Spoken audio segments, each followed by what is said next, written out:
o lè péré wòlíì lọ́dọ̀ mi kémi ọgbà nìkan òun possible ó sọ fún mi pé wòlíì ni ọ́ tójú mi ò sì dúdú wàláì mi ò ní gbà. ẹnjọ ṣe sásìlì ń bẹ láyé alájọṣe ni wá pípọ̀ tóra fà sásìlì ní nǹkan kan ju ẹgbẹ́ wọn lọ òun là níyàn mímọ́. Allah. ẹ̀mí àfa kílíà táfà bá rí oore kì í takò.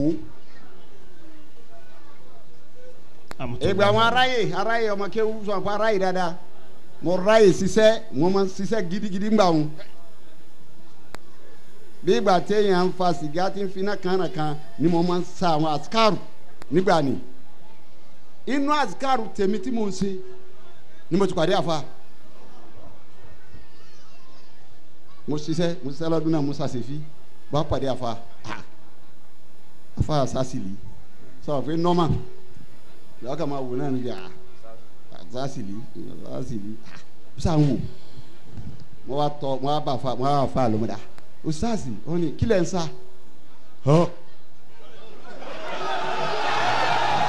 Rahmatullahi alayhi. bàbá àti tó ń jẹ́ náà pé ọ ti jẹ́ kó kan mi. mo ní wàláhì mo rí yín o mo ní mo rí yín. wọ́n gbà tó arábà wọn èyí máa ń sa Latifu àti Hasbunallahu o sì wọ ọmọsábì púpọ̀ wọ́n bá ń lu jáde mo wá lu Latifu mo lu fàfà nígbà mo á lu débi tọ̀fà ọ̀hún màkàkù. àfáà ní òkà tèmi mà lọ́dọ̀ tèmi òun ni hamu awiyu ewúrẹ́ tí wọ́n fi kún yìí bọ́ ní wàlá ó dé tọ̀fà ọmọ kakú tí wọ́n bá fẹ́ gbégbọ́ náà tọ̀fà ọmọ kakú wọ́n á lù jáde fáfá nínú ọpọ́n afa àkọlẹ̀ afa sì burú máa ń tọ́sọ wájú afa yóò dán wò èmi wá lu ìsábì Latifu fáfá ń jọ́ náà mo á kó ń bẹ́ẹ̀ ìmọ̀ fáfá ń wọṣẹ́ tí ń sasẹ́ lọ afa lóòótọ́ gbẹni bàbá sèwé sátìrín ni ó lóòótọ́ ọ sì láàánú àtọ̀ dáa ọba àdìjọ náà làfà bá pè mí ọba rẹ afa mọ sáré sí tó fún mi ó sì jò wàláhi ẹnìkan lọ́wọ́ bò mí ní $1 million naira wo $1 million lọ́dún $1 million ní ọdún ni ìfi ń jásí pé istijaba ń bẹ lára àfa. Hadil huyaro aya solati aya sirrala kikoti ya solati aya sirra najati lil anami aya faidal ulumi ya solati aya ibuna saadati ya solati aya amuni wa kumani solati ya la shama ili zailuni nasru muhammad bayuni ya la shama ili zailuni nasru muhammad bayuni ya la safa على دياري سماني على القريب سماني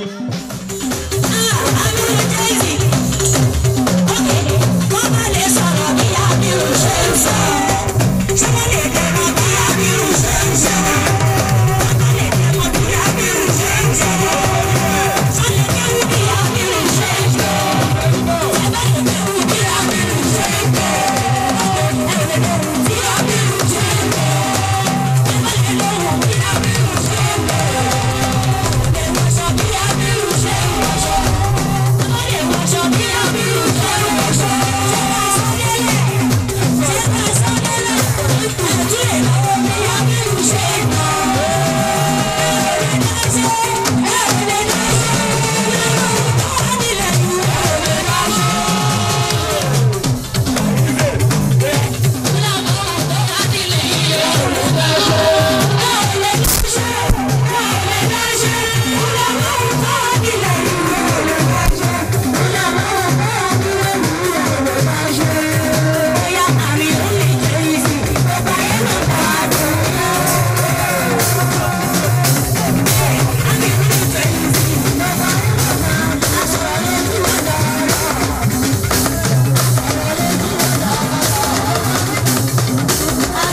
يا هادي الخيار يا صلاتي يا سر الحقيقة يا صلاتي يا سر النجاة للأنام يا فيض العلوم يا صلاتي يا ابن السعادة يا صلاتي يا أمني وكن معي صلاتي يا لا الشمائل زيلوني ناصر محمد وعيوني يا لا الشمائل زيلوني ناصر محمد وعيوني يا لا الصفا واليماني على دياري سماني على القريب سماني سلوني بأهل الجيلاني بأحمد الشيخ صلاتي ساكيا بذاتي لززاتي ساكيا بغير الآنات يا بزين الجيلاني بأحمد الشيخ صلاتي أبو الإلهي فتياتي موسماتي مؤمناتي بالأولياء الرباني روح الشمائل أفريقيا وإن تقاتل أمريكا بشياب رسول أمريكا سنأتي سر الرحمن أزال قلبي لبيك لبيك لبيك سألك تسل شواكل بهواك صداقي فارس ميداني يحيى صلاتي هادي وكم يحيى صلاتي هادي وكم بمشربكم بمذهبكم بمشربكم بمذهبكم نوري جواري بينكم دوام بسيدي لا إله إلا الله لا إله إلا الله لا إله إلا الله لا إله إلا الله لا إله إلا الله لا إله إلا الله لا إله إلا الله لا إله إلا الله لا إله إلا الله لا إله إلا الله لا إله إلا الله لا إله إلا الله لا إله إلا الله لا إله إلا الله لا إله إلا الله محمد رسول الله صلى الله عليه وسلم الله أعوذ بالله من الشيطان الرجيم بسم الله الرحمن الرحيم أعوذ بالله من الشيطان الرجيم بسم الله الرحمن الرحيم قل إن صلاتي ونسكي ومحياي ومماتي لله رب العالمين قل إن صلاتي بابا ونسكي ومحياي ومماتي ومحياي ومماتي لله رب العالمين صلاتي وتسليمي وأزكى تحيتي على المصطفى المختار خير البرية وباللي قد علمت الله بالذي قد كان مني من ذنوبي ومعاصي إلا نفسي كانتني يا إلهي فاعف عني أفوق القبر عني غير شيء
الحبر الفهام الدارك أكرمكم الله.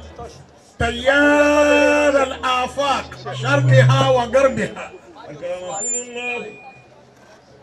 نوجه باباوا العارف بالله. bí ẹ bá ti gbọ́ bí tí ọlọ́run dákọ̀ wọn ẹ̀ka nínú ẹ̀ka àyà nínú àyà ọlọ́run èyí tó gbé ọkọ̀ wọn jáde lẹ́nu mi àmọ́jọ́ tífẹ́ náà wá dàdó sí gbogbo tí ń yé ẹ̀jẹ̀ mi pátápátá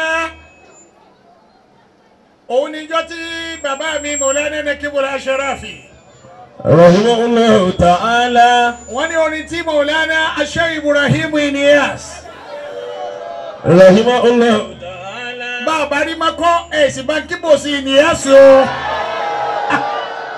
الله. wàlí nínú wàlí أكرمكم الله.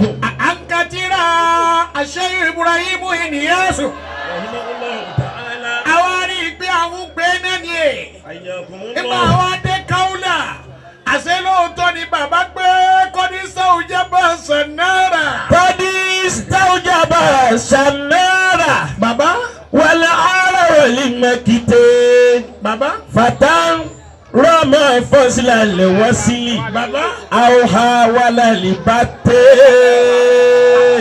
bàbá bá ń tẹ́lẹ̀ kẹ́sì. قد استوجب الشنارة. mo fẹ́ rí Mọ̀lánà Kutubul Aktabi ẹ̀ka nínú ẹ̀ka nílùú Ìlọrin Allahu nuru samawati. الله نور السماوات والأرض مثل نوره كمشكاة. nuru bàbá wa nuru fẹ́ràn lọ́lọ́dá kọ́ mbẹ́ bá kíbò ṣiṣẹ́. نور السماوات والأرض bàbá rí makọ́. مثل نوره كمشكاة فيها مصباح. mọ̀nà المصباح في زجاجة بابا. الزجاجة كأنها كوكب دري إيه.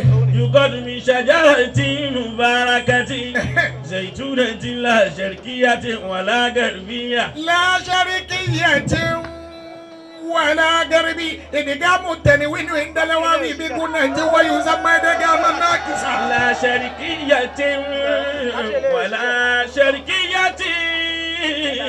لا شرقية ولا غربية. لا شرقية ولا غربية. ó pè ní gẹ́rìbíyà ò tún ní pé táwù bẹ́ẹ̀ nìkan hàn mọ́ tó bá ti jẹ́ wákàfí ni ó pè táwù ní ha ó hù sí fata wà ó wí dàbẹ̀lẹ̀ ha àrùfìlì ìbùdálẹ̀ àdáta mùtíà fàábùdìlẹ̀ àmúṣàtà mi wá wíwẹ̀yà ákìrà ìtìrà àlè fi sí dáwà fi fáyìlì máa ò ilà àyìnà sákìtù fi. لا شرقية ولا غربية. bàbá يكاد زيتها يضيء ولو لم تمسسه نار نور على النور. ẹ̀rí gbẹ́nàrú lọ́lọ́n kọ́kọ́ wí owó ọgbẹ́ wa ní márífà àmọ́ngbà tó ṣe pé bàbá wa ẹni ọlọ́run tọ́lọ́run mọ̀ tí wọ́n mọ ọlọ́run ní wa láàárín fòbẹ́lá wa gbé wa ní márífà.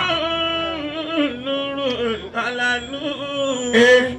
يهدي الله لنوره من يشاء إيه. ويضرب الله الأمثال للناس والله بكل شيء عليم. mo kí bàbá wa Nuru Faida ìgbọ́ dáadáa. أكرمكم الله. láì bí ọba sàlùbáríkà bàbá wa Ṣíṣe máa òrìfà karamatu Sheikh Ibrahim Inyas. رحمه الله تعالى. bàbá wa rí bẹ́ẹ̀. أكرمكم الله. Nuru Faida Ṣíṣe wíyà Nuru Faida Ṣíṣe wíyà. نور فايدة في سرية.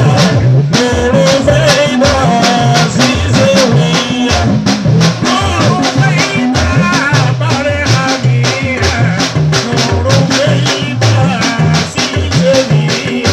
نور فايدة برامية. نور فايدة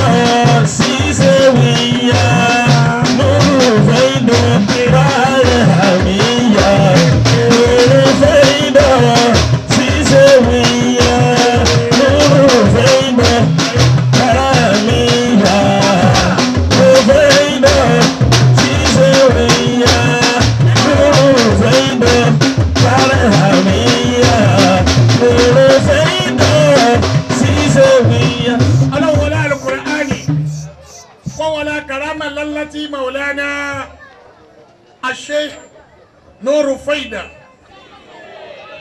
إجتي أنشي نتي بابا مولانا الكبريت الأمر الشيخ أحمد الرفاعي النسلاتي رحمه الله تعالى. bàbá wa jókòó lẹ́gbẹ̀ẹ́ mi èmi wá wà ní kẹta bàbá wa ní ìgboro àmì ìrọ̀lẹ́ yẹ Allah. ẹni tí bàbá bá fẹ́ rí wọ́n rí lẹ́ẹ̀kan náà bìlá wá síta Akramakumullah. àyà mi sì jẹ́ gbà wọ́n lóun náà ní wà lọ́kàn wọn ni náà wọ́n wá súnmọ́ wa wọ́n wí nǹkan náà mo sì mọ̀ pé nǹkan wọ̀ mí lálẹ́ kan náà. Akramakumullah. ọlọ́run wọlé alukur'ani ọba tó fi kẹ́ wa ńlọrin ọlọ́run nígbà yìí lọ́wọ́ wa. Àmín. ẹni pé wọ́n para máa púpọ̀ bí wọ́n ti pọ̀ ńlọrin nù nífẹ̀ẹ́ ni tí ọba fara kọ́ bá bu àyà yọ̀bọ̀ sáré kìí àmọ́ bá ń pè fún báyìí ni kò nídìí pé wọ́n ṣẹ̀ṣẹ̀ ń fa àwọn wọ̀ báyìí ni. Wàyí sàlàsù. bàbá Zayaka ubeidun. bàbá Zalali Madina Sija. bàbá Yuroji kababala ilil karibi farija. bàbá Asafara juriyati bilahu hinama. ayi Yuadidu ala dini man kana kharija. àṣẹ Ibrahimu ènìyàn sùn. فإن سلسوا أو أشركوا فنصيبنا هو الحق والتوحيد بل هل ممارجة bàbá هو الحق والتوحيد بل هل bẹ́ẹ̀ bá ممارجة. fẹ́ gbọ́ tùmọ̀ orin yìí kọ́ bá ń kí bọ̀ sí àṣẹ Ibrahimu ènìyàn sùn. kó tó bá gbé ènìyàn sùn. زياك عبيد صلى للمدينة ẹ سجا. máa wọ orin mọ nǹkan dà fún ṣéhù ni ṣéhù máa fọ a máa fi ojú lóge àgbolẹ̀ bọ́ bá ti fẹ́. زياك عبيد صلى للمدينة سجا. òní kú kékeré. يراجيك باب الله للقلب فارجا. bàbá أسافر جياتي بإله إنما يردد على الدين من كان خارجا. فإن سلفوا أو أشركوا فنصيبنا هو الحق والتوحيد بل هل ممارجا. هو الحق والتوحيد بل هل ممارجا. ẹ wo bí ṣéhù ti lo lọ́gà ìsàlẹ̀sù. إن سلفوا kàdíyàtú ṣèrètíyàtú muntazila. وإن سلسوا ọ̀tọ̀ ní kàdíyàtú ṣèrètíyàtú munfasila. إن سلسوا mániyàtú lè jámùwì ọ̀tọ̀ ní mániyàtú lè hùlùwì tùjáwísù lè jámùwì.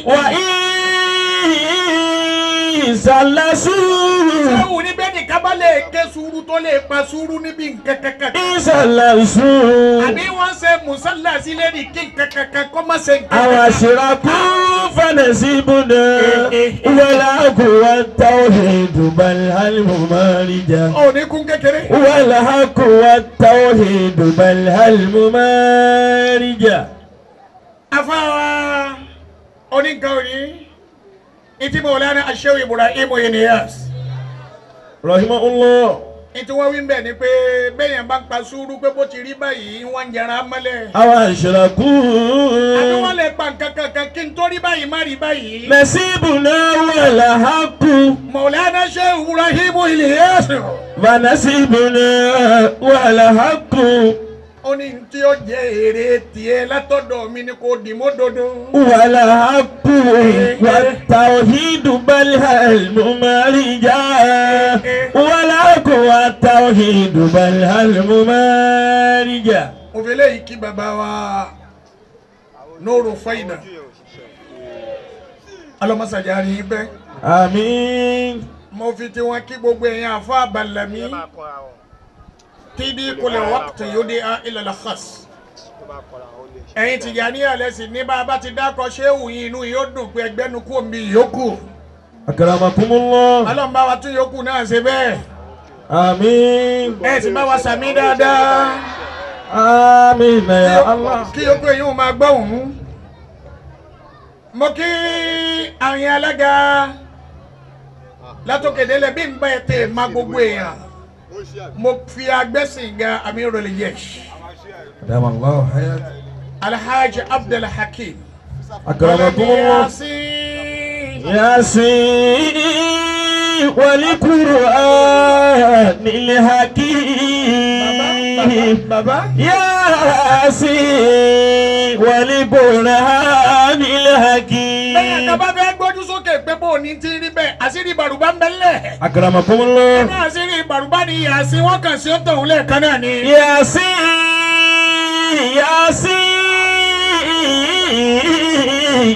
Yasin. bàbá ó ṣe ń sin ó tún ṣe ń yin lẹ́sọ̀ọ̀sì rẹ̀ yìí náà. Yasin wal-Qur'an al-Hakim.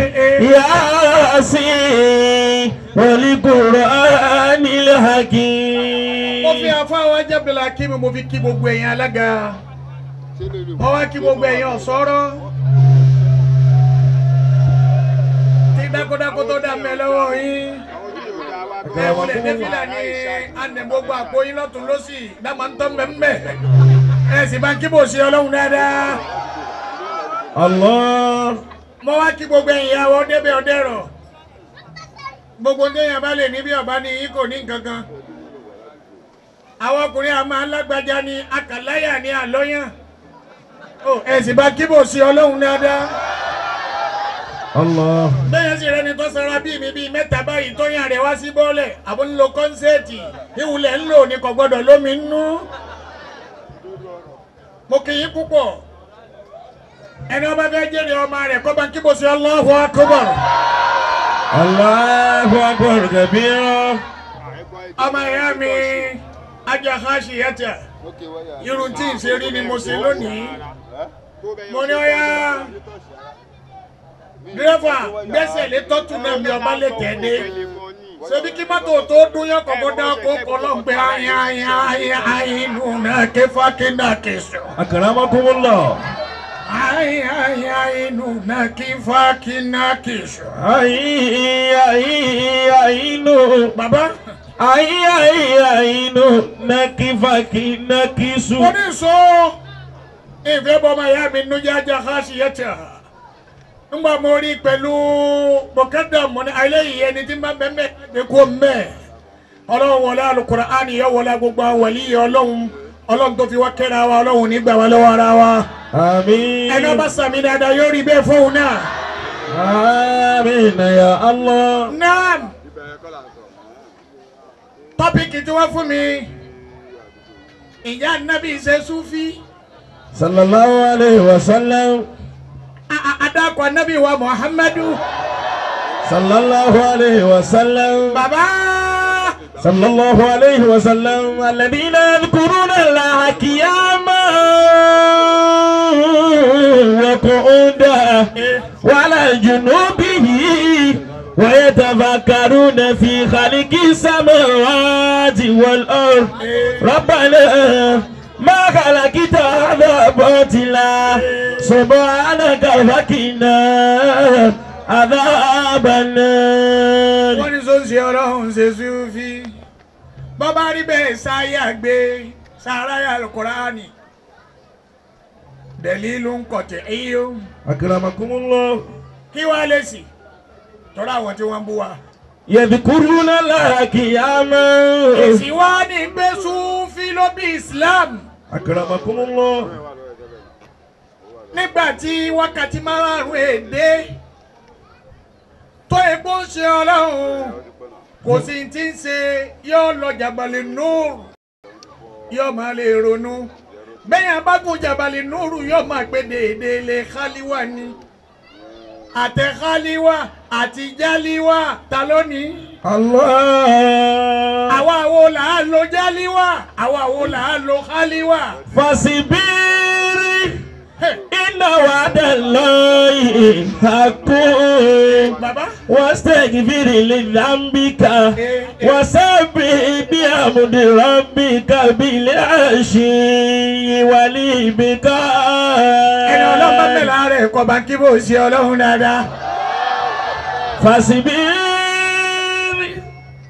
ayé Al-Qur'ani ti ń jẹ́ dalilu kàtí iyú tó gbé bá a bá lè wo ayé yìí. Suratu Ghafir. Suratu Ghafiru. Aya 55. Ọlọ́lùbáríkà. ẹ rí i pé wákàtí márààrún èdè ó ń ṣe ọlọ́run ètí lọ sí ráyè wọlé mi rájì ìdẹ́pọ̀ pé ọgbà wákàtí márùn-ún wá. Akramakumullah. ọlọ́run wá ń dájú kọ̀ yín wá ń bá a sọ̀rọ̀. Wasbir inna wa'dallahi haqqun. ojú ó ń ṣe ọlọ́run orí máa bo. Wasbir. Abu Lahabi. La ilaha illallah la'natullahi alayhi. Lanatullahi alayhi. ó ń ṣe ọlọ́run wọ́n wà ní Kaaba ìwọ́n ń ṣe tẹ̀fùkírù ìwọ́n gbé subhanallah walhamdulillah wala ilaha illallah Allahu akbar. Subhanallah walhamdulillah Baba. wala ilaha illallah Allahu akbar wala hawla wala quwwata illa billah ila aliyyil azim. ó ṣe ọlọ́run fèrè lélẹ̀ bẹ́ẹ̀ ìwí Abu Lahabi ní ẹlẹ́ ìwá ìgbẹ́ tútù àtìgbẹ́ gbígbẹ ẹ wá ṣe é gẹ́gẹ́ bí kéèkì tí wọ́n máa fi ṣe bá dé. Akramakumullah. wọ́n wá lẹ gbígbẹ má tútù ọ wá fọ́ọ̀mù dáírà. Akramakumullah. wọ́n wá ní ìta ni ó lè fọ lérí tí ó fọ ọmọ lérí bí ó ti fẹ́rí kanlẹ̀. La ilaha illallah. ọ̀kan nù àwọn ẹbí bá dìde bẹ́ẹ̀. Akramakumullah. wọ́n wá fọ ọmọ lérí.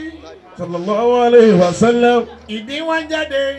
Sallallahu alayhi wa gbogbo ẹ̀ sallam. jáde. La ilaha illallah. Fatima wá dé.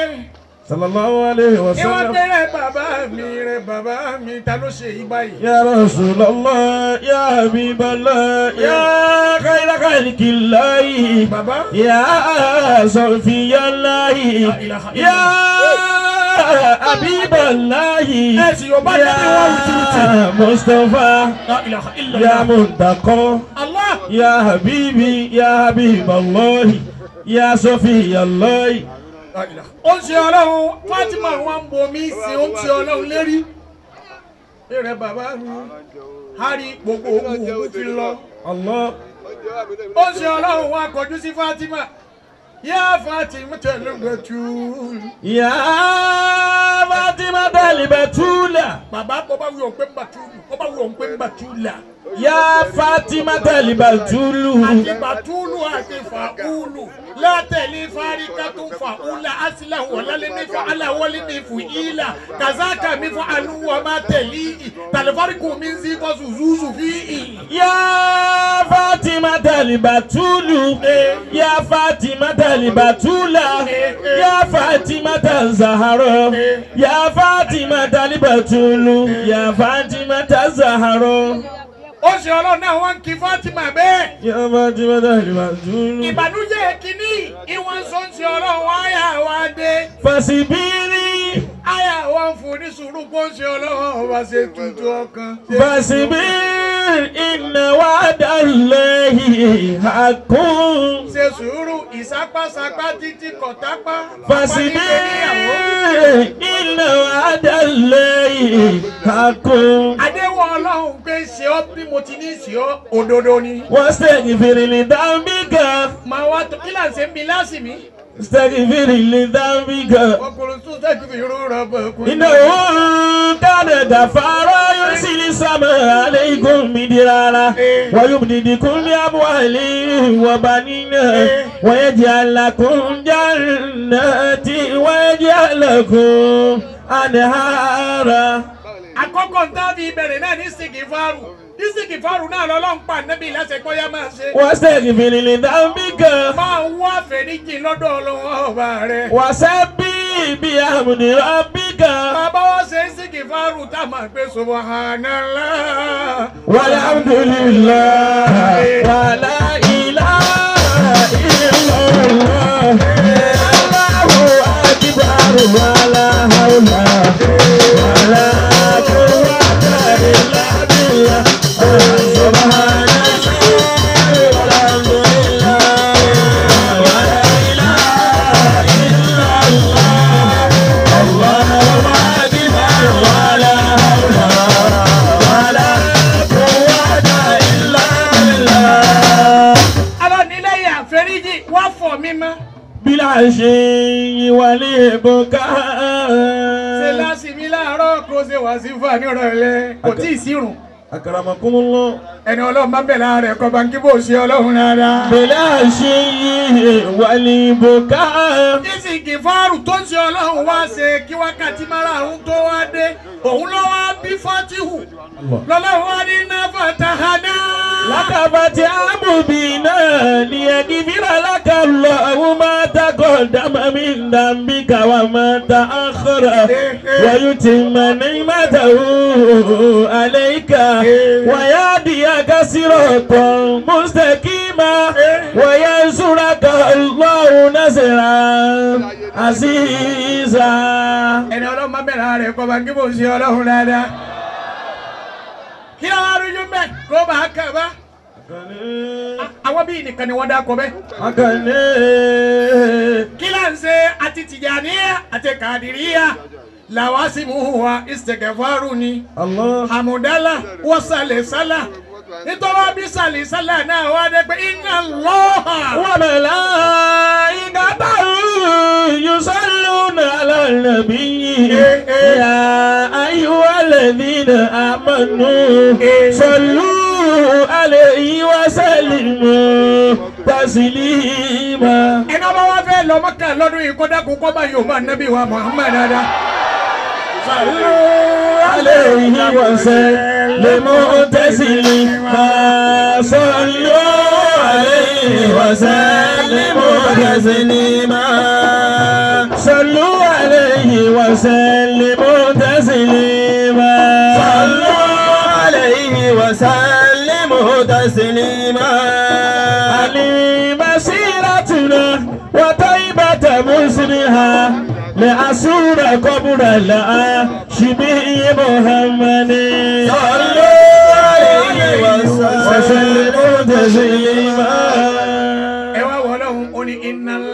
إن الله tani sọlọ ní èméjì títún ṣe tawkidu ara rẹ̀.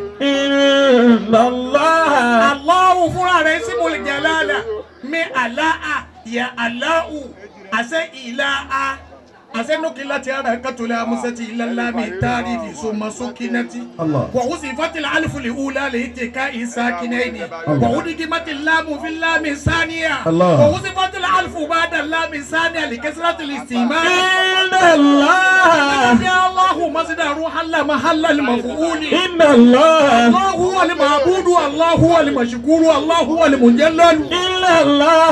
Asashine ubajidi ne Allah mi Allahu wa malaikatahu. Malaika mi yaya yusalluna ala nabi. Wani sallu awagbe wani siburari watajadudi. Yusalluna ala nabi. Asemati samawati wal ardu. Yusalluna ala nabi. Àti malaika àtẹ̀mí Ọlọ́run kò sí ní tàǹsẹ̀ kúlẹ̀ ayọ̀ mi wọ́n fi ṣe ni. Yusalluna ala nabi. ọ̀rọ̀ fọwọ́ náà sí ní gbéyà. ayyuhalladhina amanu sallu alayhi wa sallimu taslima. ọ̀rẹ́lẹ̀ ìlú ń torí pé wọ́n láwọn olóyè wọn ò tí ì gbà gangan lọ́wọ́ wọn. Akramakumullah. mo wá fẹ́ wẹni tí ó wo tí ó gba eré yìí nígbàrọ̀gùdù tọ́lá àwọn tí fúnyàn nígbàrọ̀gùdù ni wọ́n wà ní òkúlẹ̀ tí wọ́n dájọ́ lọ́fíìsì Ọlọ́run gbogbo tó jẹ́ nǹkan láyé ìpèrè ẹ̀ ní nǹkan ẹ wo bí wọ́n ti jòkólẹ̀ kẹ́ẹ̀tì wẹ́lómi yóò wẹ̀rẹ̀ wà ní yóò fẹ́ tó tèmi yìí mẹ́wàá kò sí nítorí kíní kan kí gbogbo èèyàn lè máa bá bẹ̀rù rẹ̀ náà nù. òun náà lajá ń ṣe yọ́ máa gbó kí wọ́n máa bá a sáfù náà ni àmọ́ méke ni ó tún wá mọ́kò ní ọ̀lẹ̀ mọ́ ajá ọba máa wá sá. amẹ́kù wà ní mùtúmọ̀ èdè gálágúra yẹn ń dàbò gbalabura káyé. Akramakumullah. yọkà ni rani ni ó sì mú gbogbo ẹni tí ń bẹ ń bẹ jùlẹ kì í ṣe náà ló mú dání.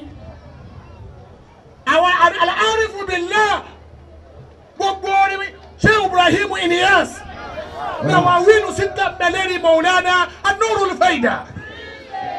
Akramakumullah. wọ́n wá ní Maulana Mudirul Markaz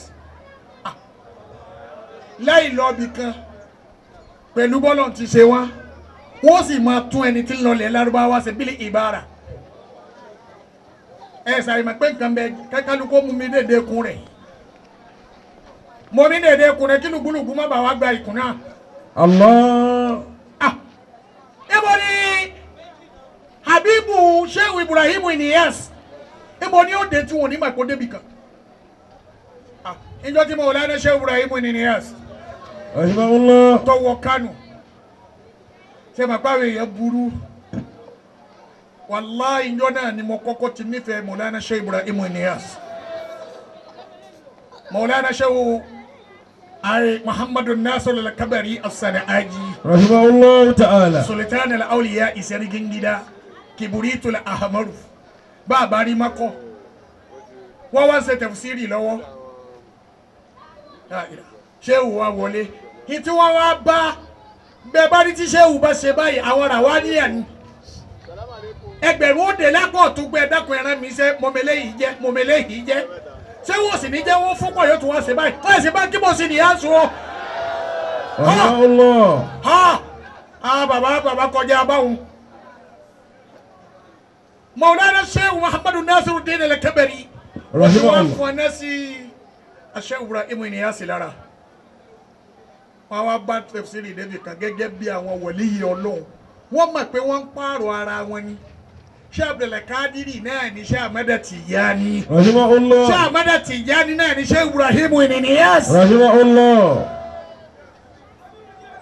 wọ́n ń pààrọ̀ ara wọn ni ìwọ ọmọ wa pé ta ló jura wọn lọ ta ní bàbá tiẹ̀ tó nu gbogbo wọn. akramakumullah. ìjánu ẹ̀sìn kèsè déédéé inú adìẹ.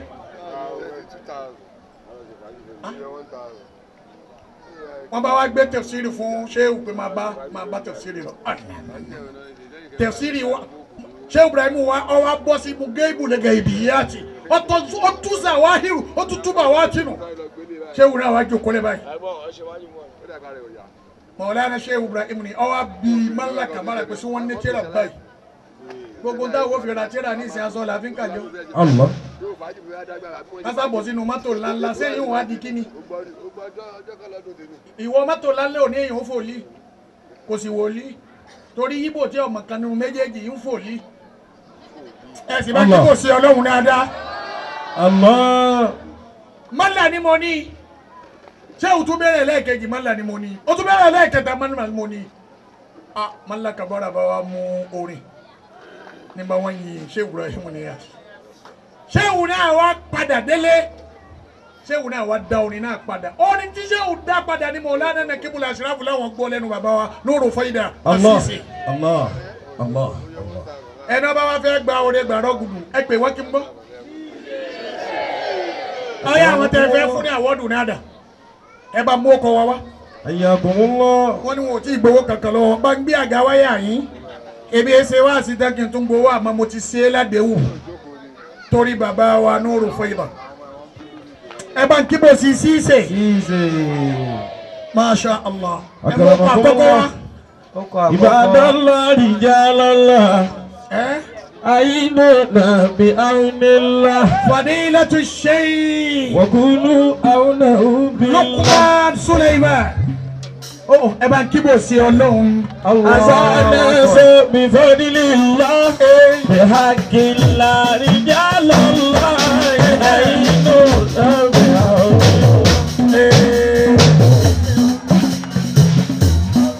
la ilaha illallah madarij yadihi bemuda yadayka nahwani mukizani wa fuzilani lama ilẹ̀ fẹ́ dá sí záwíà ní báyìí pé kàtó ẹ̀yọ̀ kalẹ̀ mú wa ẹ kọ́kọ́ sí ìrò tèmi ma ẹ sọ ọ́ di dọ́bù kí bàbá yìí ẹ wá wo bàbá yìí kí oríire wa ẹ bá ti wọ̀ wá. ọ̀yà akílẹ̀ fẹ́ dá sílẹ̀ kéwùdà. litukizani wa tunzilani ilama fili rajali fakaifa rugita tatrukuni walarum shauki fi kamari yasuku minal asudu lana ẹ̀yà yìí. yununa tabakati marani falamu ya alam bi annaka bi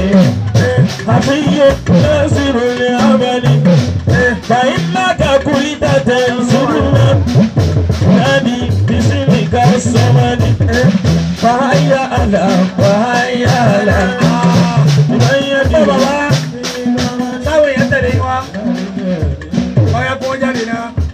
مددت يدي àkọ́kọ́ náà láti rìn Luqman wọ́n mú 10,000 wá ẹ bá ń gbé títóbi fún Ọlọ́run. الله أكبر mo fẹ́ jẹ́ kí dùn òun pé 50 ni. àwọn tó bá wá tẹ ẹ bá wọn wá ìjáde.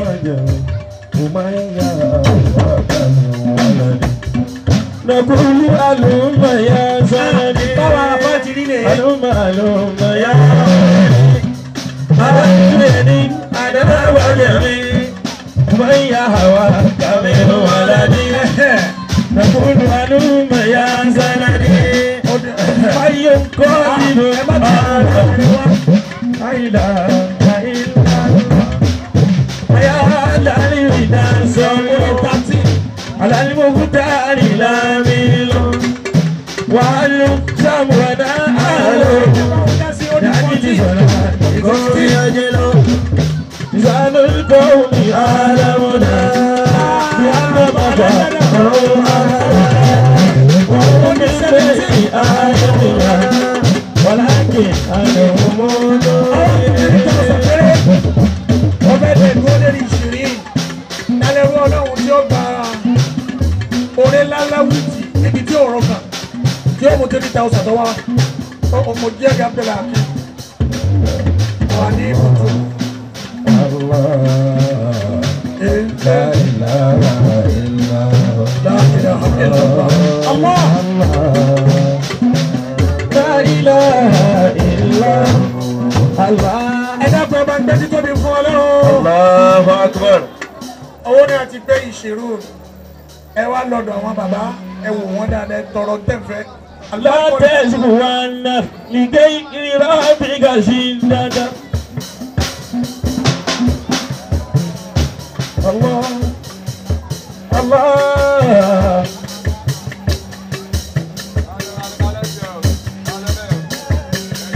ọ̀yà Masha Allah. الله yóò ní alùbáríkà yóò ní alùbáríkà yóò ní alùbáríkà sàtúndéètì yìí sàtúndéètì dé ìgbé wà ní jẹ́nẹ̀ ọ̀là mọ̀lánà ṣẹ́kùrà ní bùnìyàs ọ̀là mọ̀lánà ṣíṣe barakallahu fikum wa alaykum wa mabarakum. bẹ́ẹ̀ bá sọ wá àdúrà jẹ̀bi bẹ́ẹ̀ bá sọ wá àdúrà èmi ẹ béèrè ni o. tọ́ tàbí túkà Allahu nuru nawwirna wà ní mutumu. الله نور نورنا wà ní mutumu. أول ظالمي bàbá ومن ظلومي dákun gún mi nílùú bàbá fún mi nílùú ni.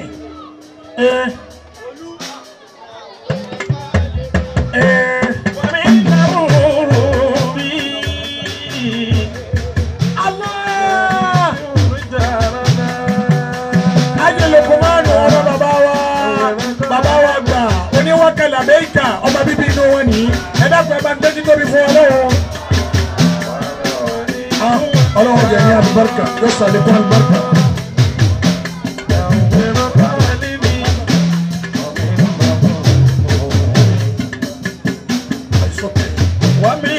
àbáàdó wọn ní àwọn jàmbá tó tẹ̀lé àwọn lágùnà àpapọ̀ wọ́n mú ẹ́bílòkù 10,000 naira wá ẹ dákun ẹ bá ń gbé títóbi fún Ọlọ́run.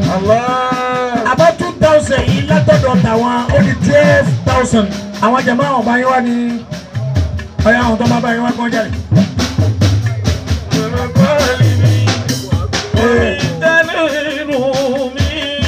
bàbá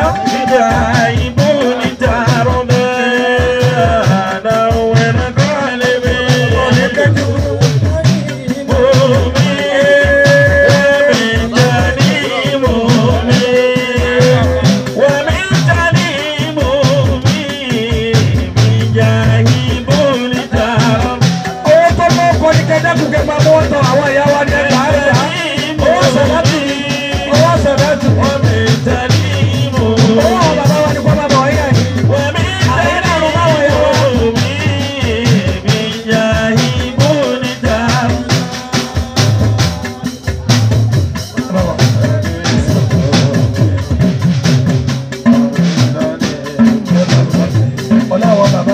Oko tí inú tún tẹ̀lé àwọn bàbá lọ.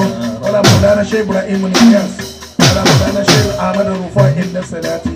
Ọlá la hawla wala quwwata illa billahi al-aliyyil azim. Alájà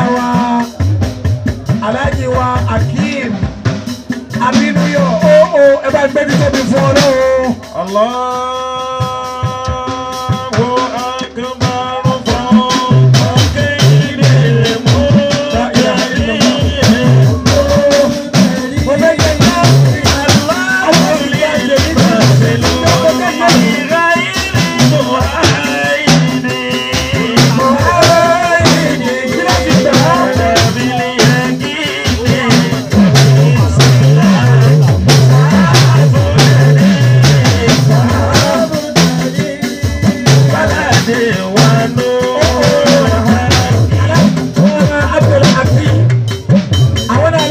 Àwọn lọ́tọ̀ 10,000 naira cash. Ẹgbẹ́ ìjọba ọ̀rọ̀ ìjọba tó bá yára rẹ̀.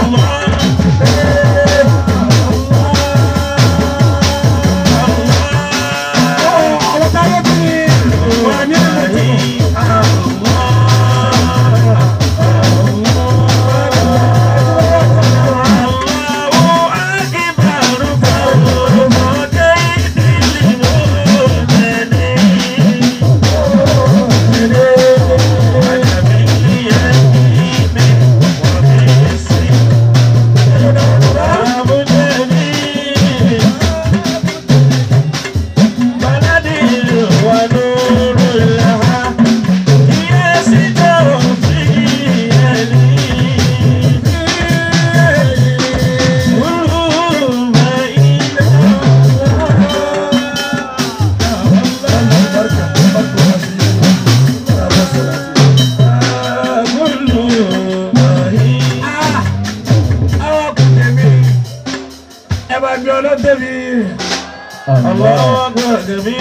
Mo fẹ́ wẹni tí ó fẹ́ràn mi yàn yín. Àyàkọ̀wọ́ lọ. Adẹ́sìngà mi ẹ bá bọ̀ wá. Amiru lè jẹ́ ìṣe. Aṣọ láti ẹ̀. Amiru lè jẹ́ ìṣe. Àṣìyà lórí. Ẹ bá fẹ́ ti gbà á.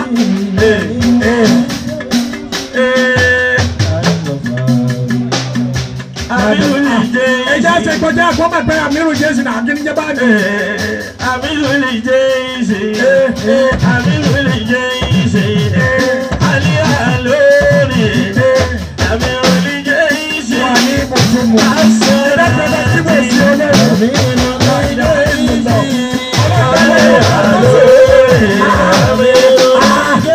Wà ní mùsùlùmù. Ànábì wa Muhammad olówó. Sallallahu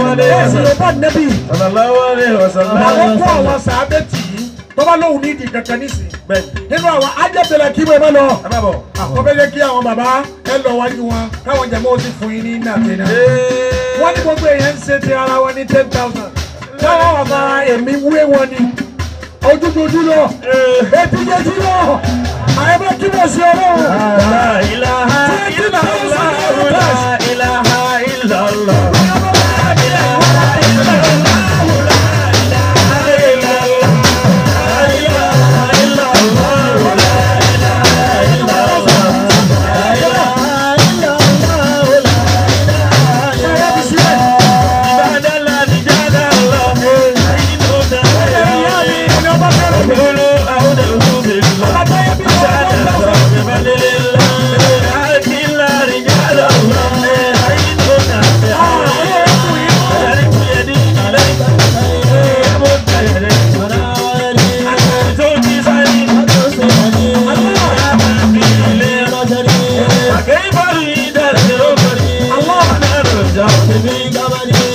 يزل من الأسرار